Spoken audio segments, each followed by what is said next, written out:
over to an actual rivalry, unlike the White Sox and Guardians these days in college football, arguably the best college football rivalry. Michigan at Ohio State, 5-5 Wolverines up against the number 2 ranked team in college football.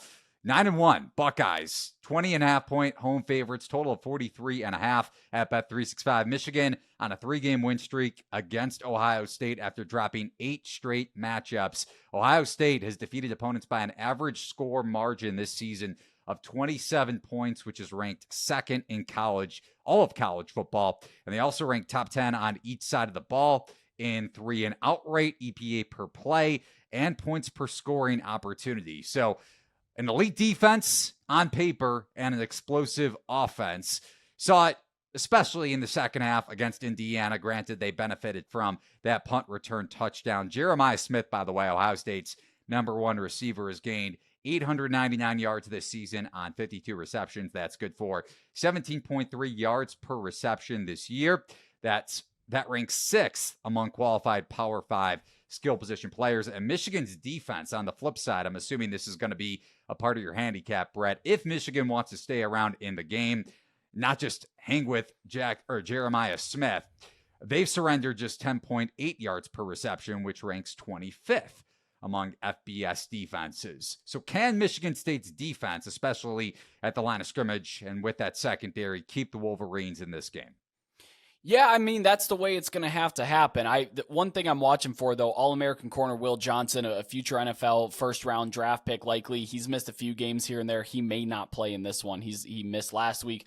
He's missed the past few. I would just keep an eye on that. And if they don't have him in the lineup, I mean, he's still a talented secondary, but you're taking away your best corner and saying, hey, go ahead and defend this Ohio State receiving core. Good luck, guys. By the way, Jeremiah Smith, 18 years old, true freshman, absolute beast. But hey, let's talk about the other side of the ball real quick. The Buckeyes rebuilt offensive line.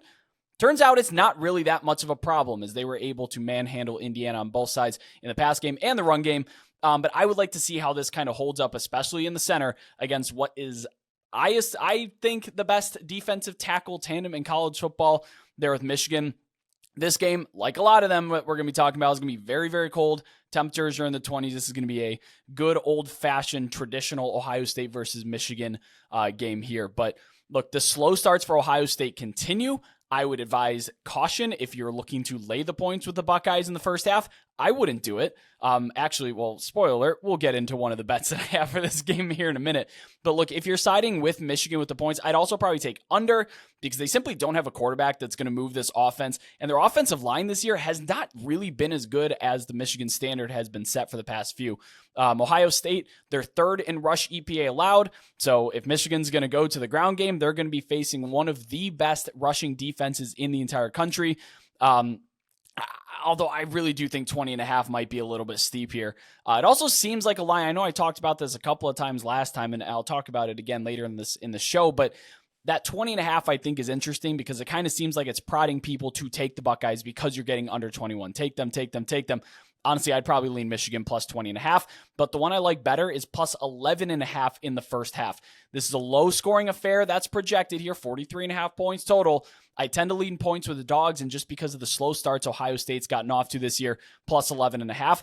I also have a player prop if people are interested and can bet them in their state. Will Howard, over 13.5 rushing yards. I know people are worried about sacks, but look, Michigan combined for just 1 sack against the 2 best offensive lines on their docket in Oregon and Texas. And yes, we do have to treat Ohio State the same way as those other 2 teams. Will Howard was sacked 0 times against Indiana and just once against Oregon, 2 of the better pass rushes he's faced.